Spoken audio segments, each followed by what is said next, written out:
Hi, and welcome to Conductor, where we are two sisters on a mission to amplify women's voices on the podium. Join us as we interview leaders in the field of choral music, share resources, and build a community for current and future teacher conductors, all while exploring the gender divide. I'm Kira Starr. And I'm McKenna Stenson, and we are Conductor.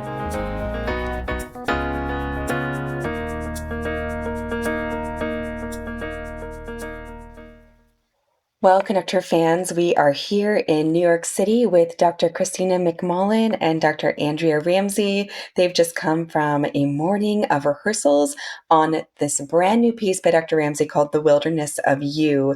We are so excited to be with them today and to be getting the inside scoop on this premiere with National Concerts.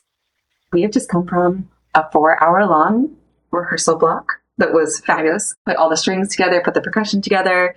Very first time that you've heard it live and in its, fruition, but same for you. I mean, you've heard it with Baylor, but not with everyone, not with the strings. And so before we dive into all the things with the work, how long have you two known each other and in what capacities? Dallas was before I met you that. in a hallway at Michigan State. That's right. During your PhD. I was a doctoral student, and Dr. Sanderson was like, "You have to meet this person," and she introduced me to Christy. And where were you at that time? What year were you there for your? My it was in the summer. It was in the summer. So it was before I started. So my first year there was 2010. Mm-hmm.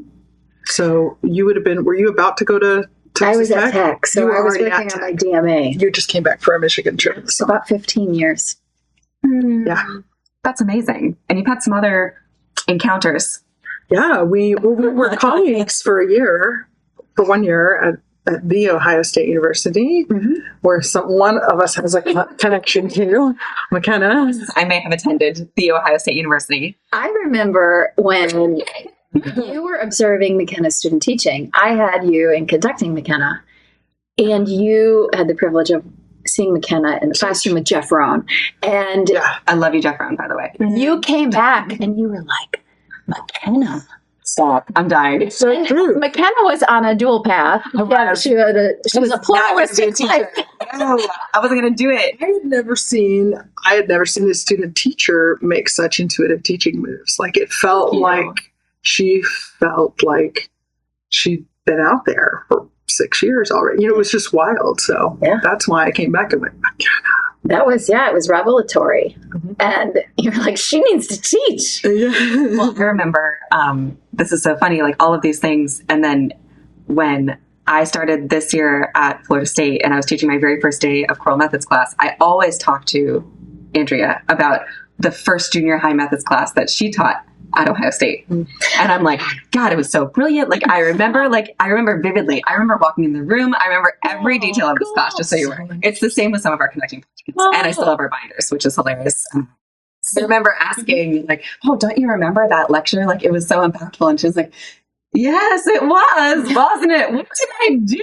And it made me feel so good going into that first day that I was so nervous about, because she was like, you just have to stay one day ahead. Yeah. And I just remember watching both of you in early academia and like all the lessons, and then getting to talk with Kira about those. And like, anyway, so the Ohio State University.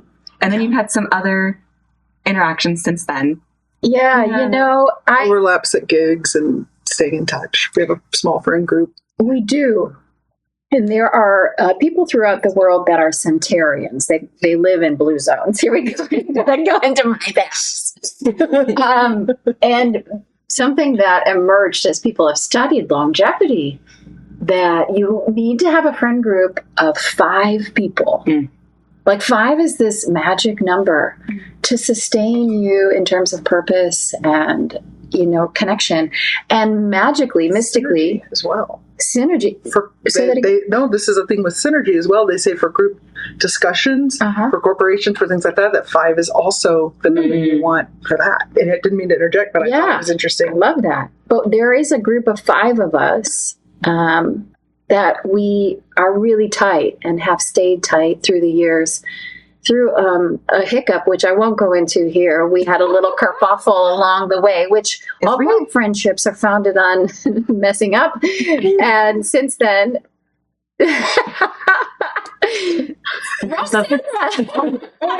Oh, no. Okay, that part I know. I thought you were saying our friend group had a curveball. No, I was like, I don't remember. No, we had a silly. The way it began. Yeah, the way it started. And from then, our paths have sort of diverged. Totally. But in that divergence, there's always been the convergence where we've had problems and we all have different lived experiences and go to each other with questions. What do you think about this? And we all love to laugh. Like, I think like there are core values. I do. And that's one of our cores is like, we laugh. We always laugh. Yeah. I think there are people who take themselves too seriously in our field. You have to remember that music is fun and joyful and silly. You're 30% more likely to remember something when it's fun. Yes. Humor or novelty are attached. Everybody calls it at a higher rate. The brain. So the dancing we were doing when we were helping you for your conducting scores, yeah, we're ready. It's fine. And being that da-da-dee, da-da-dee, da-da-dee. I don't know if I told you, but that theme I dreamed. No. I had a dream, and in my dream I was hearing this beautiful Alleluia, and it went Hallelujah, Hallelujah. And in the dream it was by Carl Jenkins. And now, a quick word from our sponsors. Conductor, conductor, conductor, conductor, conductor. Hey, Kira. Hey, McKenna. You know what choral directors are always looking for? What? Well, as choral directors, we are always looking for new pieces to program for our upcoming concerts, and Pavon Publishing is proud to have some outstanding women composers and conductors in its catalog. Wow, what are some of the new releases? Well, let me tell you. Canto e Liberta by Diana Saez and Suzette Ortiz for treble voices, piano, and percussion. It was premiered under the direction of Dr. Iris Levine from Conductor Season 1 and is in her Pavon Treble Choral series. Ukrainian composer Irina Alexichuk's Holy Lord of Hosts is stunning and was premiered in the U.S. by Grant Gershon and the LA Master Chorale. Grant has launched his new series with Pavon in support of this remarkable composer. Zenaida Robles, one of the most sought-after female writers, will have her latest composition, The Summit is Nigh, premiered at the ACDA National Convention in Dallas this March. Again, a Conductor Season 2 interviewee. Janaea Robison, conductor of the Lutheran National Choir, has two new offerings.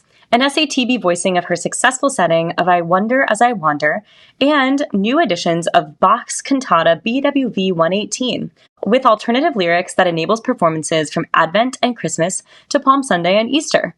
Check out Pavon Publishing today at pavonpublishing.com.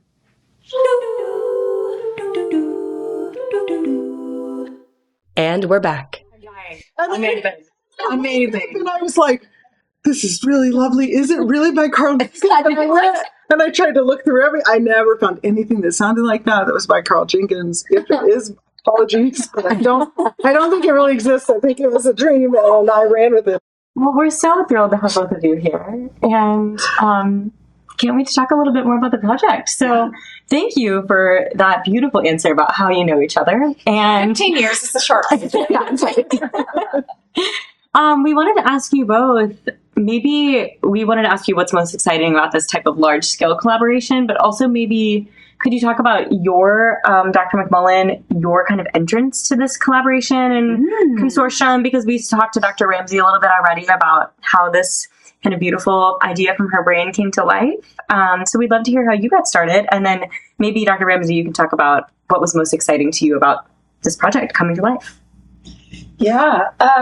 Gosh, I'm thinking memory-wise, exactly the progression. I mean, we talk very frequently.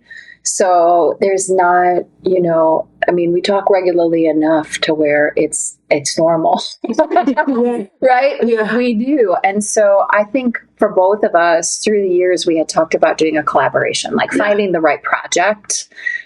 And so you mentioned this, I remember you bringing this poet to me and talking about what an impact the book that you were given. It was a gift, right? Yeah. Yeah, and I thought, I think I want to set this, and this might be the Carnegie project.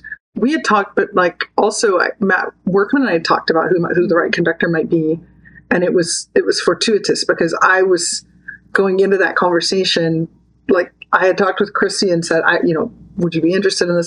I would really love for you to do this if you feel like you want to. And when I knew she was game, then my plan was to like take her name to Matt. But when I talked to Matt Workman of National Concerts, she was already at the top of his list. He was looking, and I was like, "Yep, let's just do that." Yeah, that's great. Yeah, Right. Yeah, that's right. And he had mentioned something to me, a couple months before. Hey, we need to collaborate. Something loosely, say this in passing. Yeah. And it was just the right moment and the right project. And as you've mentioned today, a point of humor and jest, but also truth in our relationship has been that I love scientific facts. And it's always amusing to Dr. Ramsey because she'll be saying something really big picture, and then I'll close in on a strange detail. For example, when I was expecting Ewan, I think, my son, she said, "Christy, you're glowing." And then I responded, I was like, "You're just radiant, like you're just glowing." And she said, "That's because there's twice as much blood in my body right now." My blood volume has doubled. Yeah, that's what it was. And I remember going, "Oh," and then I could just say thank you. We've laughed about that. Yeah, and it's a great balance because, I need more of that exacting. And I tend to be just, and she's this, and like, and sometimes I get frustrated. Like, there have been times, I can't remember where it was, but there was one time where you were coming, and I was like, and I knew she was right, but it's happened multiple times, and I'm like, but I just don't want to hear it right now. You have said to me, "I'm going to tell you something, and I don't need you to ask me any questions. I just need you to listen." Because I'm a questioner. Yeah. Right? It's And sometimes for me, those questions will come, and it's really easy for me. If I'm feeling one way or another to get like more insecure, like, or I don't know how to answer it, or So we have that kind of rapport, which is fun. Yeah, it is. And it's important for me to not go in with questions always. Right? So we have to learn from each other, and we have to trust each other and love each other enough to be able to draw those like moments like, hey, this is the part of you that would be helpful to me right now. It's a small story to indicate the yin and yang of Ramsey and MacMullen. But it's good because I feel like you help us refine. And I tend to be like, let's add more and more and more. We're just a little bit, we have a few parallels there in your sisterhood. I'll let you guess at a later time who's whom. So this project has been so magical. This is really its first iteration. And there's lots of stakeholders, right? There's lots of people who are involved, who have, put in time, who've put in financial investment, who really worked to make this score accessible to a wide variety of people who might want to engage with it in the future. So what have been some of the highlights or things that you are experiencing in bringing a work to life? First of all, it's a privilege to cook in the kitchen. You're dreaming with someone. You're experimenting. And one of my favorite quotes is, "I dwell in possibility." And so I think that possibility is so enlivening to me. And I think in a world where we take tests and want to know the answers, how much about this universe do we really not understand? We know a lot. There are very few mysteries. There are some mysteries. But I think... what's that? It's a quantum. See, we have equations for things. But I think there are things that are immediate, right? So when we read Brain Down, it was so fun just from the start. That movement is so unique and different, and it's such a twist on the idea of a brain and equating it to a machine. And then how you wrote that. The students were so in it. They would, let's go right from the beginning, right? And so those things. And then there are other things that take more. You look at the page of Biome, and you're trying to figure out, how do we make the gurgling sounds of the gut? And that's not as immediate like the machine. It's interesting to think about that. And now, a quick word from our sponsors. Conductor, conductor, conductor, conductor, conductor. Hey everyone, come check out the newest collaborations with Conductor and Call Time Clothing. Shop the newest designs from your favorite female conductor-owned clothing line, inspired by choir music education, made to order just for you. Get one of your own for $35 Canadian, or about $26 American, plus a flat rate shipping fee. Visit calltimeclothing.com today. Do you live near other conductors and want to save on shipping? Order multiple tees in one order so that you only pay one shipping fee. Visit calltimeclothing.com today or follow us on Instagram.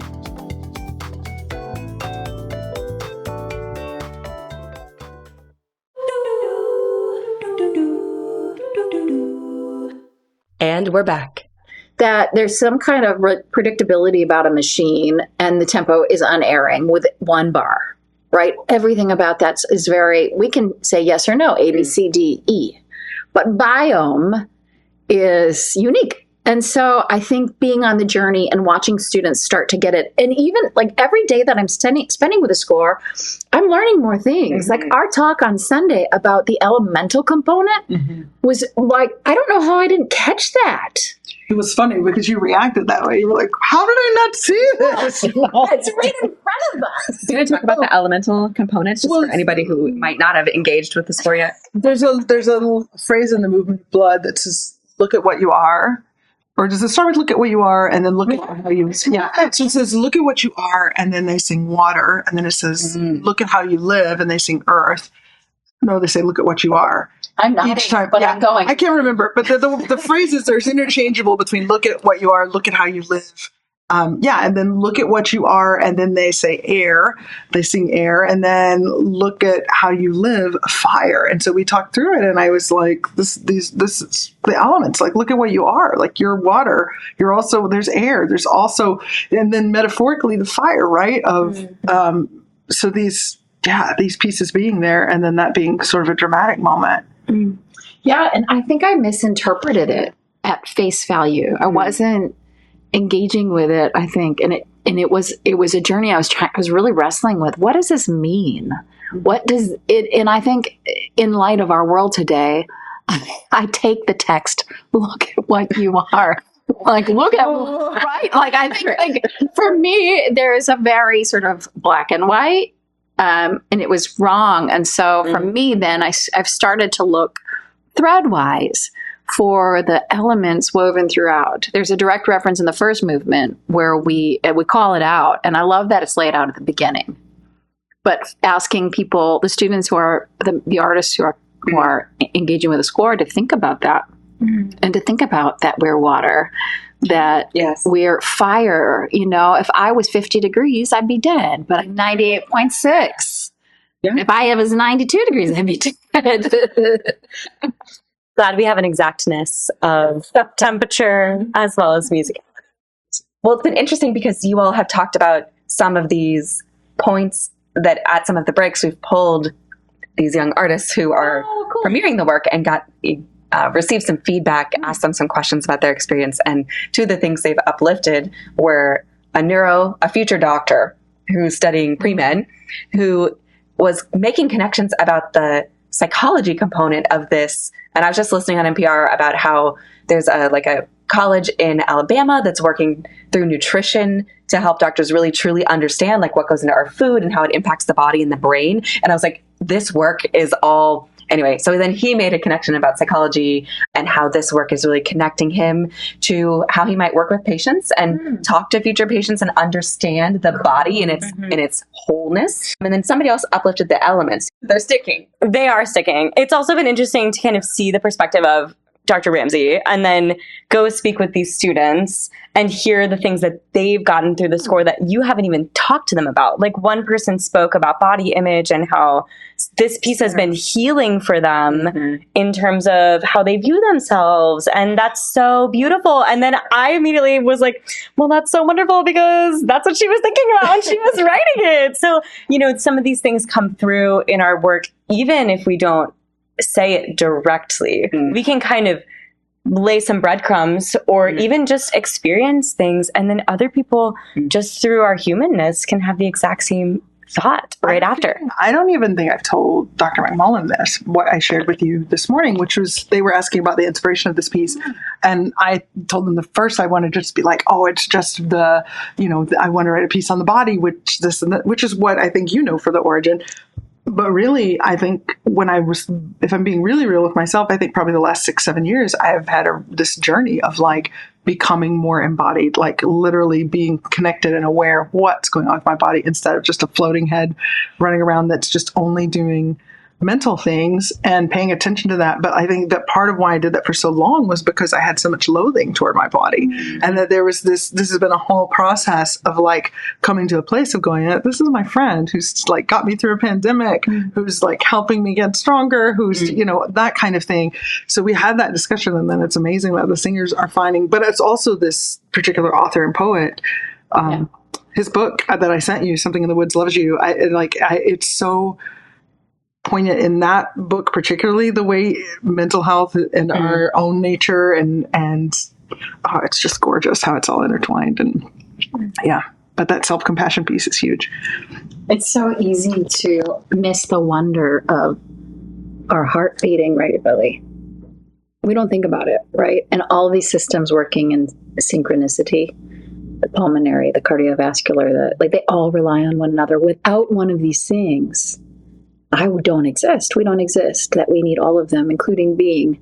And so I love that, we are dealing with these biological systems that may feel divorced from the heart, but even gut has this connection to being, in that we experience so much of our emotion, so much of our intuition in our gut, that it's not just a mechanism to digest food.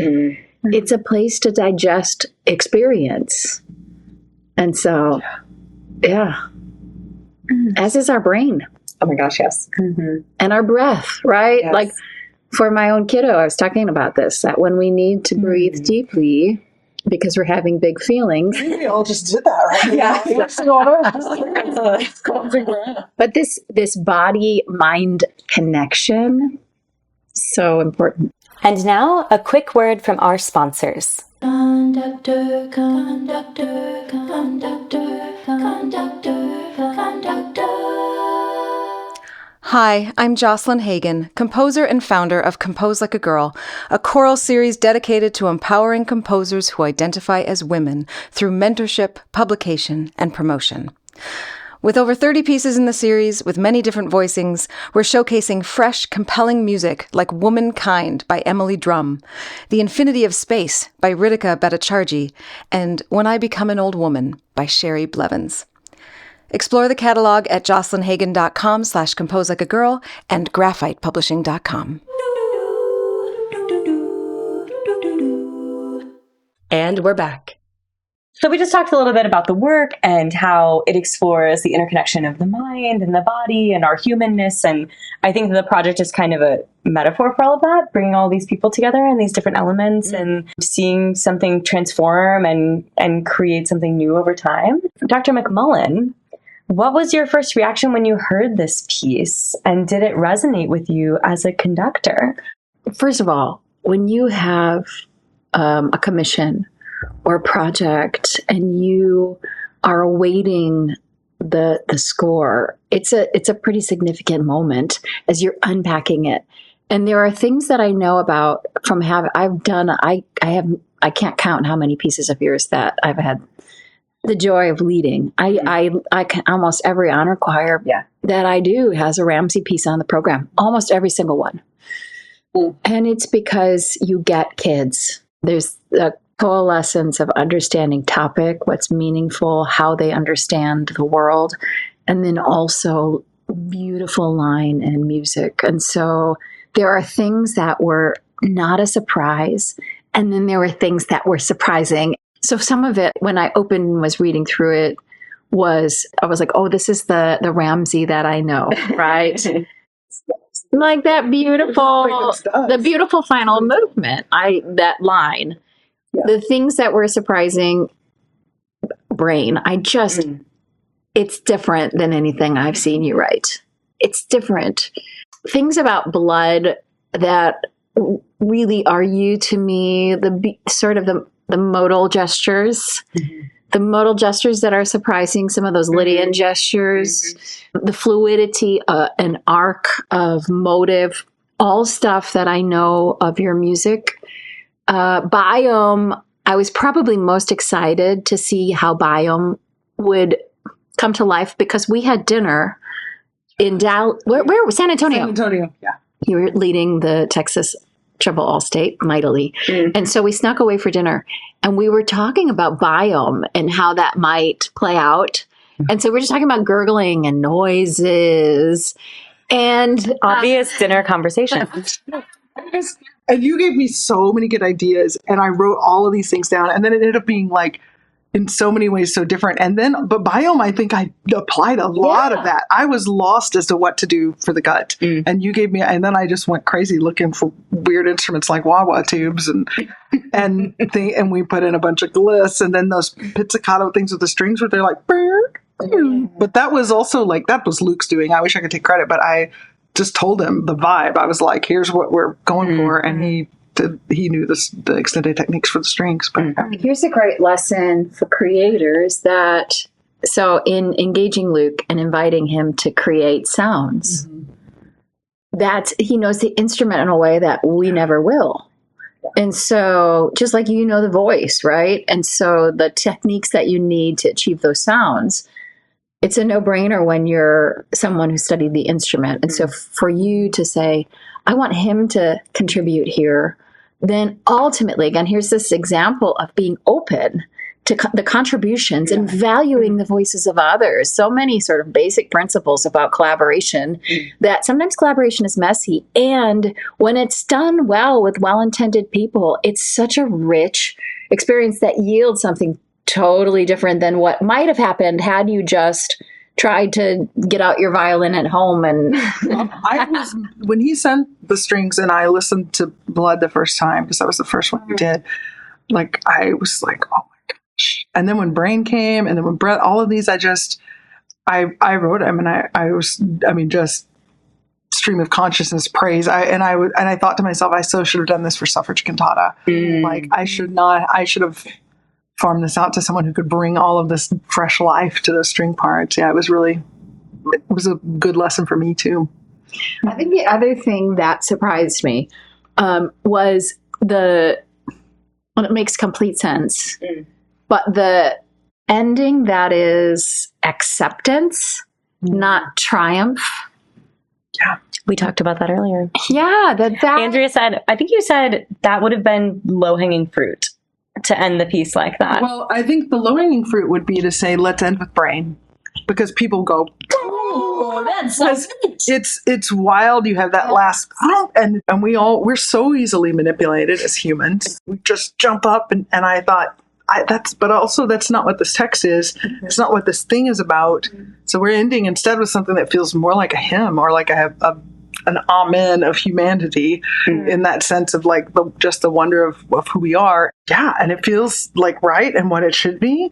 And also, not formulaic or manipulative, and whatever the reaction, if people stand up and clap, or if they don't, like, it feels honest. And I'm okay with that. Yeah. It's a spacious meditation. So I think you do give people the space to reflect on that. And then the idea, we live in a world that chases youth, right? And prioritizes it as somebody who is wise, right? And to be like, the world doesn't need me to be somebody other than who I am. We need the world to be like, the world needs us to be us. And so I think that really profoundly, there's a simplicity, right? Simplicity to that. And simple isn't like, it's not negative. It's an open. So the piece Truth, which is, we're not talking about, but a piece I wrote, Truth, a piece that sells for me more than so many others. But I wrote it in 4 days, grieving my mother. And I was embarrassed of it, like, because it was for a huge consortium of treble choirs, and I thought, this is so simple, and I wanted to write something so much, more advanced and with piano, and I didn't have time for that because I confused 2 deadlines, and I like wrote it through tears. I didn't look at it for like 9 months or so until somebody sent me a note and said, my singers love this. We've not been able to perform any of the other works from this consortium before, even though we participated because they were too hard. So thank you for this. And I pulled it back out, and then it was like a massive life lesson that if something's simple, but if it's honest, there you go. If it's simple and dishonest, or it's simple and overly saccharine or if there's a facade, that's a different thing. But if it's simple and honest, I mean, you think of the timeless melodies that have been arranged and arranged again and again. And most of the time, that's the formula. It's like, it's simple and it's honest. And that is the magic of Andrea Ramsey. I don't know about that. 100%. I think that's it. And that's probably the piece of yours that I've conducted the most, to be honest. Because it fits on every program. Everyone check out Truth by Andrea Ramsey. Students love it. They do. They love it. I love it. My students love it. It's tied to the same ideas. And now, a quick word from our sponsors. Conductor, conductor, conductor, conductor, conductor.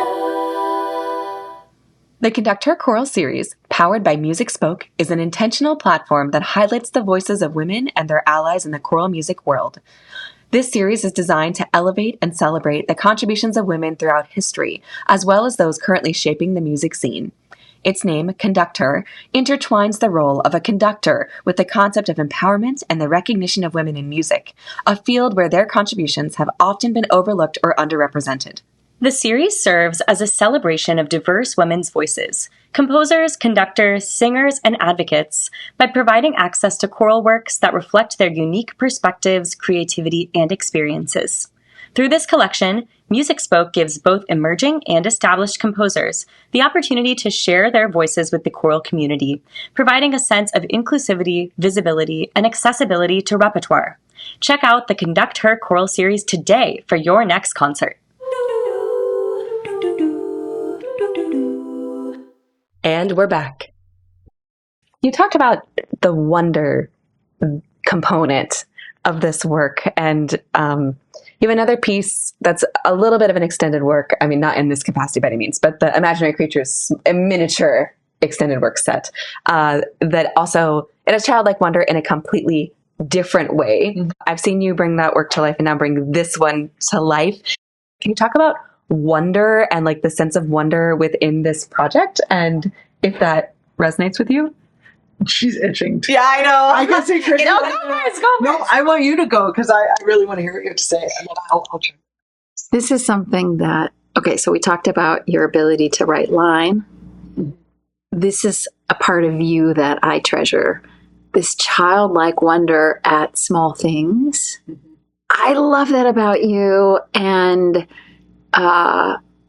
Imaginary Creatures is a perfect example. That was your idea to have all those kiddos. Yeah, and I mean, it's so captivating. And so I think for everybody, one of the things that when we hear a child say something, we always are receptive. When we go to choral conventions, there's a lot of judgment lodged for big kid performances, right? When we hear a children's choir, it is often the most profoundly moving experience because none of us come with our egos. We don't, is my choir as good as that? Right. Are they, we go and we hear them and we hear what they have to say, and we do not count releases that are not aligned. We don't count when somebody throws up at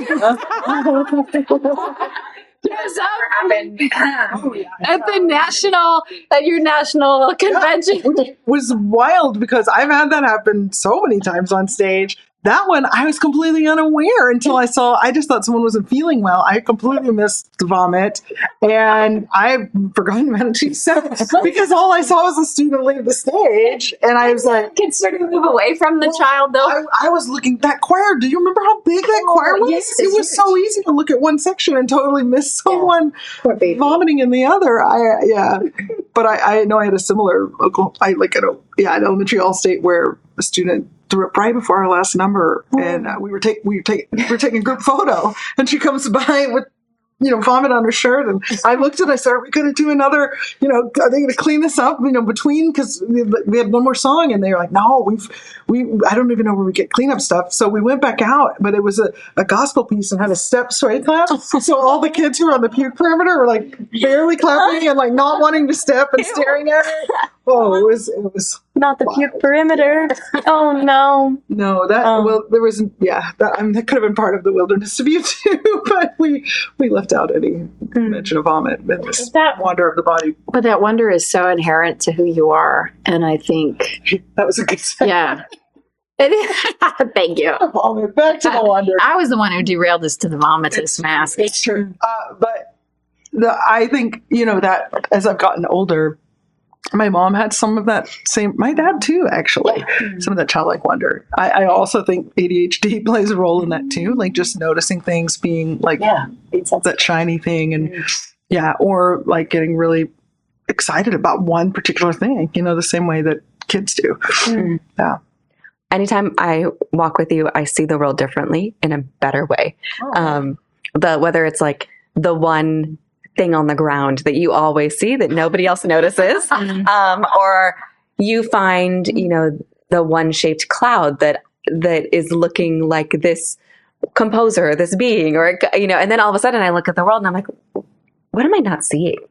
And I think that is also in this piece. Like what I've always thought about these parts of myself, where I've always thought about these maybe in that way that's I can't accept these parts of my being, or I struggle with this, or maybe I was deemed not as smart. Like maybe somebody told me my brain didn't work like somebody else's brain. And however your life has been and what your experiences have been, I think that component of this work is uplifting and elevating everyone's own experience within their body and their being. And I think the audience is going to take that away tomorrow night. I hope so. Yeah.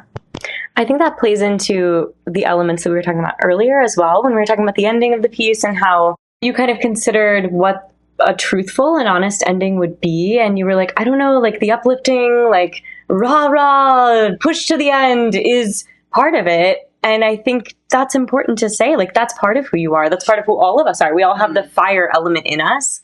And maybe for some of us, like myself, it's more present more frequently in our lives. But that doesn't mean that the rest of it is not equally as authentic. And that doesn't mean that we can live in that space all the time. And we have to kind of navigate in our own bodies and minds.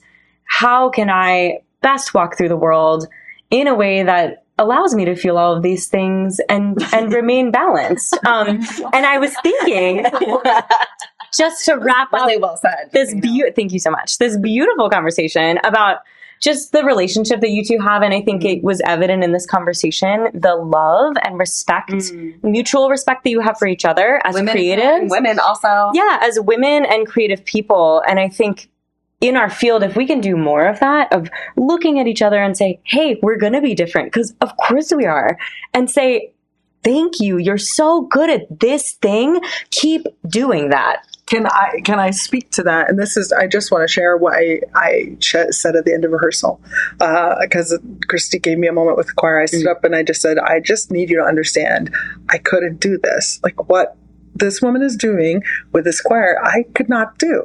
I could conduct it and I could make good music and it would be fine, but I would not, like her artistry and what she's bringing to it. It's above and beyond. She pulls things out of it that I don't know are there, that I don't see. And it's the biggest gift. And it's so wonderful to watch it unfold. And this is the thing about a composer, like we're so close to it. I want to do it. This is why if I can help it, I don't conduct premieres, because I need to experience it. And I don't want to be in charge of the first time I experience it. I want to experience it. And then, because if it goes all awry, then it's all on me. And it's probably because I was just trying to listen to something for the first time and being, pleased with it. And the best recordings are, if you look, Bernstein, performs Bernstein, or Britten conducts Britten, or they're doing their own works. Those are not the best recordings usually. And it's the same with me. I know that my works have been elevated by conductors I really trust and admire. Christy is at the top of that list and is it's beautiful and it's powerful to watch. And I'm sorry I sort of took over your last question there. No. I had a moment and I had to say it. That was fantastic. So we've just really loved getting to experience this and see you all work and watch this, beautiful premiere start to unfold. And tomorrow night, everyone, today is the day before, but tomorrow night there's another big experience where everyone else will get to hear it for the first time too. In closing for our main session here, how does this work reflect community or culture? And we talked about this a little bit with Dr. Ramsey earlier, but how do you think this piece might impact the artistic landscape of today's world? When we had early conversations, something that was really important that we discussed and that you have lived out and created is to find a very broad table where unequivocally everyone can come to the work, no matter what their identity, no matter their lived experience, and to connect with it, that we can find something in common. How easy is it to find things that are divisive? And that's so much of the messaging that we receive in large, rather than to seek the things that connect us. And so I think... Yeah, no, and I think those divisive things, actually, if you really look at it, are they're so narrow sometimes. But they become magnified almost. Yeah. They're so big. When really there are so many large things that we do share that aren't maximized or magnified constantly by the media daily. Yeah, it's fascinating. We were just having a very similar conversation last night. Yeah, walking back from ice cream. Yeah. Yeah, and I think also every single movement is invisible to us, right? I can't see my brain. I can't see my biome. I can't see my blood most of the time, right? I cut myself, there it is. And I can't see my being, right? But it's all essential and true about everybody, every single person that walks the earth. The last thing I'll say is for people, there are, I think, very few secular works in existence that are achievable because of the way that you've written it. It's satisfying, it's achievable, there's a flexibility to the instrumentation that allows for people to make it work in their reality, and also a great relevance because of all the shared components. And lots of departures for talking, lots of departures for connection in terms of helping your students to find common ground. And unfortunately, so many of our classrooms, they're microcosms of the world beyond. And so when we're leading young people to find a future, which I love the young people that I get to work with. They renew all of my hope in things to come. And as a parent, knowing that my children also inherit the world, right? I think finding spaces that are safe and fruitful and, an opportunity to say, what small thing in your hand? There's a line about in the palm of your hand, forgiveness. These are small things that are seismic in their impact that we can control. So. Well, this has been just absolutely lovely. We're so excited to be here and to be a small, tiny part of this experience with you all, and are just so grateful for our time together today. I hope that anyone who's listening will consider programming this work and consider our commonalities and how we can make the world better in small ways. And a big shout out to National Concerts for letting us come and cover this amazing premiere. Stay tuned for the next episode of Conductor, where we get to chat with the founder and executive director, Matthew Workman. Go team. Thank you. Thank you. Thank you for listening. This has been Conductor. This episode was engineered and mixed by Mary Hannah Klontz, with intro and outro music by Chloe Garut and ad music by Kate Crellin. Discover more resources at conductor.com.